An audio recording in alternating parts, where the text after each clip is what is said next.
patience pays off as Amy Handridge and Rio get set to go, the Border Collie. And of course, Jonathan Handridge, we'll see him later in the show. He's in the small dog agility event, so a family affair. Here they go.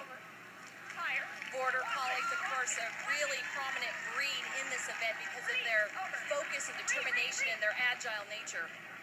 38.70 is the time to beat, set by Rhea. Great job through the weed poles. Large dog style, they go through with a side step, one paw at a time.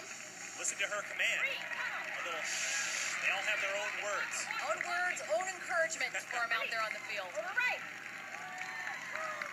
And they have to memorize this course before they even get out here, and all courses are different from week to week. That's right. The handlers memorize the course. The dogs are purely following. Well, there you go. 39.05. Not enough, but that'll move Amy Handridge into the second place spot at the moment. A solid, clean run by Rio, clearing through the weed How do you there and spell staying right on track as Amy directs him through the course. Making sure to touch the yellow as he exits the obstacles and having clean, direct lines got them that